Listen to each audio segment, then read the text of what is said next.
Hey, Luminary, it is Leslie Tagorda back here for another podcast episode on this upcoming Leo new moon and a little bit of Jupiter retrograde. Oh my goodness. I hope that in the middle of this summer, you have been able to find some of your own revolutionary joy and play, and that you've really prioritized this play and joy as a form of revolution and restoration, right? All the isms, the capitalism, colonialism, imperialism, has done their best to train us that play is a waste of time. When play, as in my last email that I sent out a week ago, I mentioned how play is a necessary part to being able to change and to innovate and to see things through a new perspective. I know personally this summer, I had made all of these grand plans to play and I was going to learn how to do all these things. And in my ending of July here, when I'm recording this, I just have another week left in Hawaii. And I realized I've been giving myself so much grief for not just working on all the things that I had planned and really just totally dismissing and not being mindful and present in all of the opportunities for play that I have had. For example, I've been spending a lot of time with family and not really being completely present and really able to enjoy that. So earlier this week, I made a decision that this final week, I was going to do lots of play. So in the evening around 5 o'clock, I met up with another wonderful astrologer friend, Natalie Wallstein, who now lives on Oahu. She's been here for a few years. And we decided that we were going to try stand-up paddleboard yoga. And I've had a regular practice of yoga, not so much recently, but in the past years, I would go to yoga at least 3 or 4 times a week. I loved yoga so much. And I know Natalie loves yoga a lot as well, but I have never gone stand-up paddleboarding. And so if you don't know stand-up paddleboarding, they're kind of like these big boards. They look a little bit bigger than a surfboard and people stand up on them and they either paddle or you could sit on them, but and paddle out on calm waters, or some really like gung-ho people even go a little bit of surfing while they're standing up on these boards. And I'm just like, whoa, it takes an incredible amount of balance and concentration. And I was like, ooh, am I going to be able to do this? But you know what? I'm going to go do this because I've also been doing some coaching with Dr. Julia Coangelo. Excuse me if I pronounced her name wrong, but she does some flow. She works on flow. And what she talks about flow is finding that right balance of challenge and creativity and concentration, and the need for us to push ourselves slightly outside of our comfort zone to gain a new perspective, to get into this place of concentration without push or effort, but just that efforting of that little bit of challenge of things that you're having fun. So combining yoga, and I love the beach. I was like, okay, I'm gonna have to try this, no matter how scared I was, because I was like, there's nothing more about being scared than just like falling straight on my butt. Or splashing into the water. So I came prepared. I was like, okay, I'm gonna fall in the water and I'm gonna laugh and I'm gonna have fun and I'm gonna do all this yoga. So we went and it was so fun. And after the hour, and I did not fall in. Of course, Natalie, who's just like an expert yogi, she fell in, and I was so proud of her for falling in because I was like, I knew she wasn't holding back. She wasn't afraid. She was just pushing her body to the limit. And if she fell in the water, so be it. Whereas I was still kind of like not really prepared to fall in. I was still a little bit fearful. And so I wasn't pushing my body like how I would on land to go into all of those poses. But I was already at my edge for being on that sup board doing yoga. It was super fun. I'm going to go do it again on Friday morning with my husband because, well, after all, we met in yoga. So why not do some fun stretch of our stretch practice on the water? And so what for you have you done this summer to bring in that kind of revolutionary stretch, joy, play, pleasure, even if you're a little bit scared. Okay, so if you haven't yet done that for summer, don't worry about it. We're just in the beginning of Leo season. And you already know that Leo is all about having fun, finding that inner child, finding that play, finding that passion and pleasure. Of course, Leo season right in the middle of summer, so we can shine our creative brilliance. So there's still plenty of time. And with this Leo season and with our Leo new moon that's coming on Thursday, July 28th at 10:55 a.m. Pacific, 1:55 p.m. Eastern, we have the new moon and sun meeting at Leo of 5 degrees. Mercury is also in Leo at this time, and Jupiter is in Aries at 8 degrees, so a 3-degree orb. And Jupiter, a couple of hours right after that new moon, Jupiter will be shifting gears from stop to going backwards. I'm recording this already while Jupiter has been just kind of sitting on this 8-degree 43-minute mark. It's been sitting there for a couple of days as it gets ready to shift backwards for its annual retrograde motion. Now, all of the planets, all besides the sun and the moon, all have retrograde phases. And when they go retrograde, that energy, that planetary energy, is more emphasized. It's put like under a magnifying glass to amplify that energy so that we can really reconsider how we are expressing those energies in our lives and in our work. And so when we're thinking about Jupiter, Jupiter is really about growth and expansion and maximizing things. It's about our vision and our deepest whys. It's about morality in terms of judgments of like what is right and what is bad and or wrong rather, and our ultimate why. And so when we think about these Jupiterian ideals and how maybe we might be underestimating ourselves or not stretching far enough into our highest potential and our expansive growth, this Jupiter retrograde that will be starting will be showing us what we need to realign there. Where haven't we been pushing ourselves? So you hear a theme here in terms of this Leo and then Jupiter in fiery Aries. There's a lot of passion going on. And so I really encourage you to prioritize play. And if you're like me, who's just really discovering what it means to have fun again, go back to something that you really enjoyed as a child and rediscover that.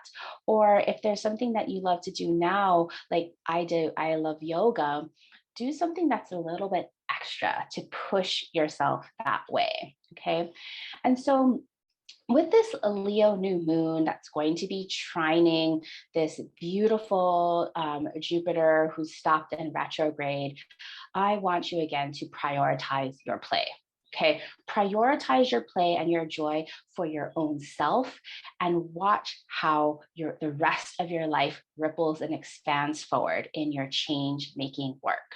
Okay, with Mercury involved, all you need to do to start is to simply speak it into existence, right? I've been thinking about doing sup yoga for a long time.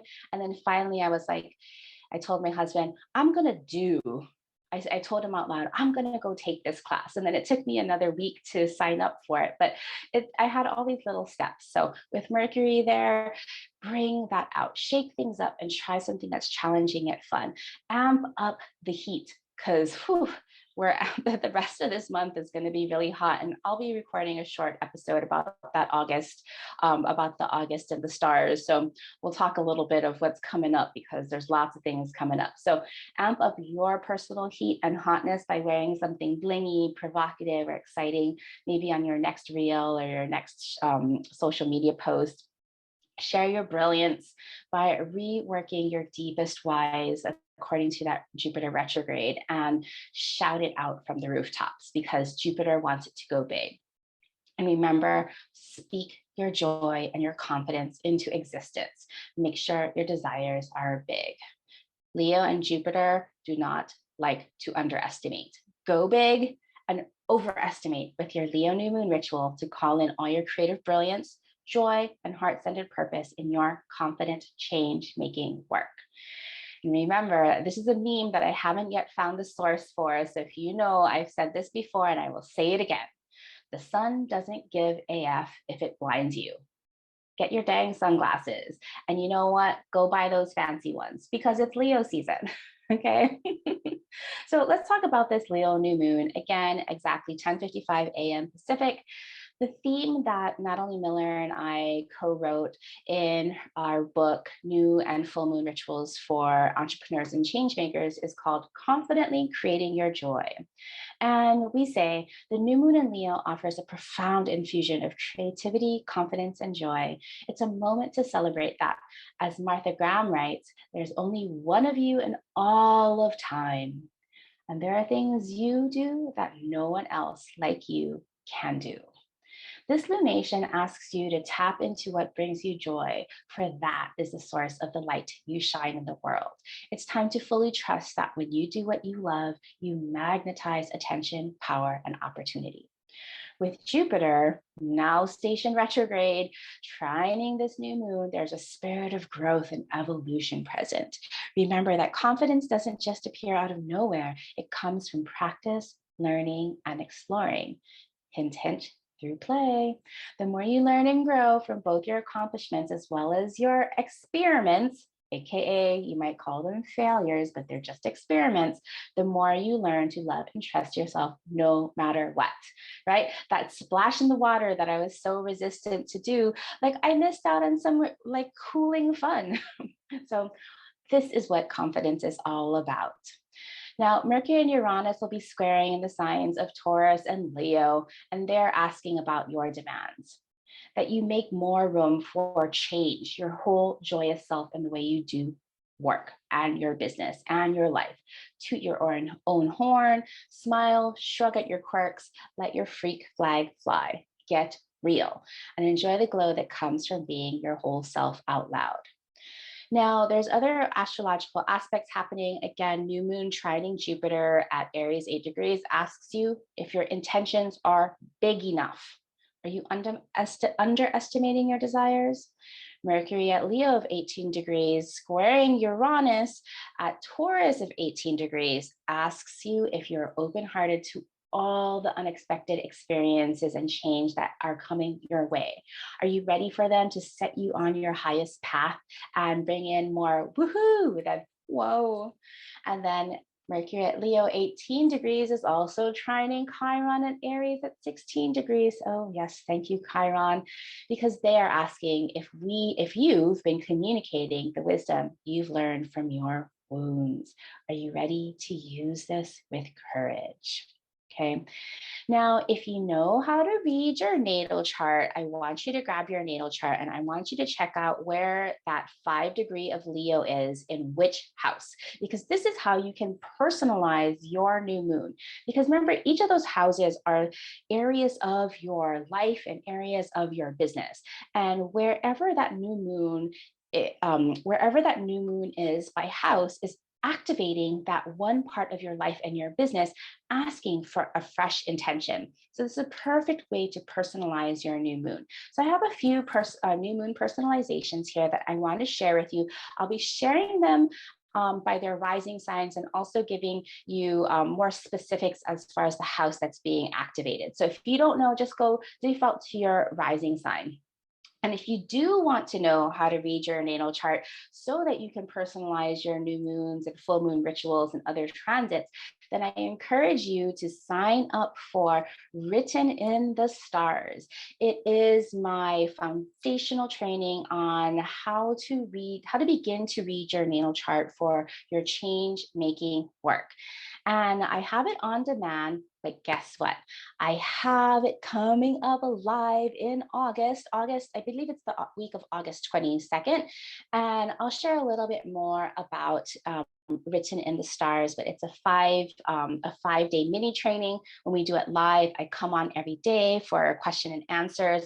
It's super fun. Hundreds of people have already gone to this training, and it teaches everybody my philosophy, the way that I see all of the planets, zodiac signs, houses, and aspects in an empowering, inclusive, non-judgmental, non-fear mongering way, so that you begin to work work it in your work. So if you're interested, I have some wait list only bonuses that are coming up really soon. So head on over to thesavvyluminary.com/waitlist by this Sunday, July 31st, to get your waitlist only bonuses. And then I'll be opening it up to the public. So thesavvyluminary.com/waitlist to get onto the waitlist and get your bonuses to be the first to know when I open the doors to the live cohort of Written in the Stars. We begin on August 22nd.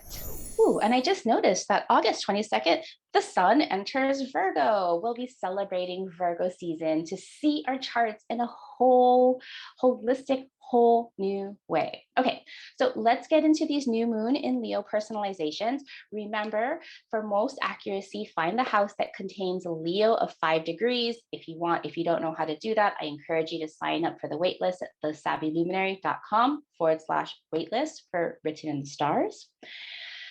And here we go. If you are an Aries rising, or you have your 5th house being activated, you are here to plant your seeds to confidently shine brighter with heart-centered purpose in your creative and pleasurable passion projects. So make time for play. If you are a Taurus rising or have a 4th house activation, today you are planting your seeds to confidently shine brighter with heart-centered purpose in your home, safe spaces, and communities for which you gather. Your home is where you have the most fun. It's not just where you hang your hat, Taurus rising. If you're Gemini rising like me, or you have your 3rd house being activated by the Leo of 5 degrees, you are planting your seeds to confidently shine brighter with heart-centered purpose in your vibrant and fun communications and engaging dialogue. Ooh, yes, bring in more memes, more jokes, more pop culture.